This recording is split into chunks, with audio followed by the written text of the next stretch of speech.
So I've got the Frisket. I'm going to begin the process of affixing that to the illustration board.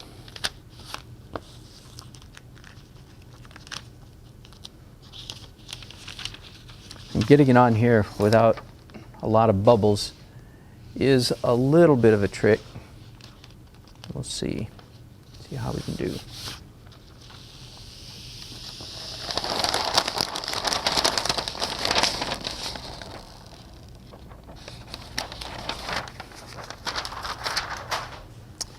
Not too bad, not too good.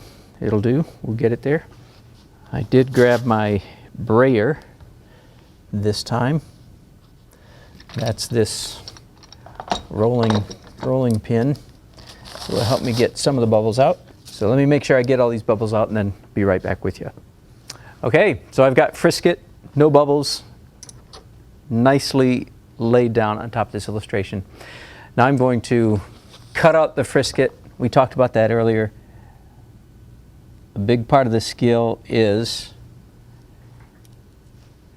knowing how much pressure to use. And you can't possibly know how much pressure to use if you're using an old blade. So there's a packet of 100 blades, and I'll probably go through a couple of them during the course of this cutting.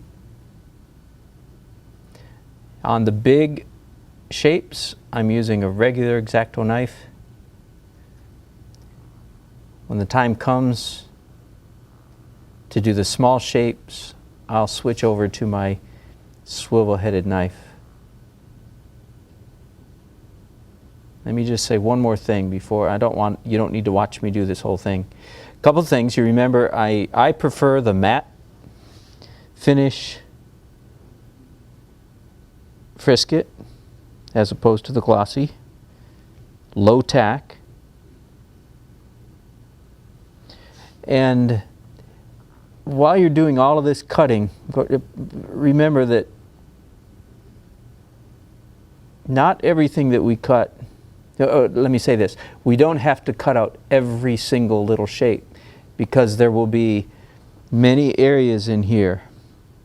Like I'm thinking the cheetah or leopard skin spots there. I don't think I need to cut those out, because we will do all of that freehand.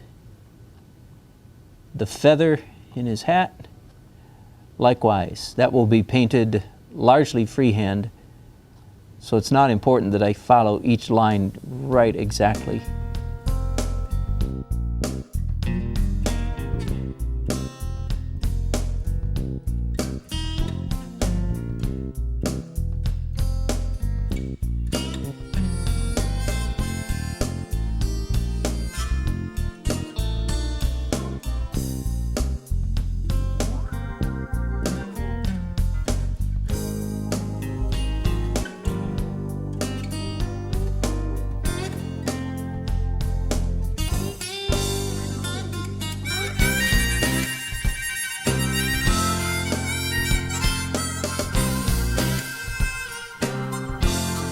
Just finishing up a few more cuts here.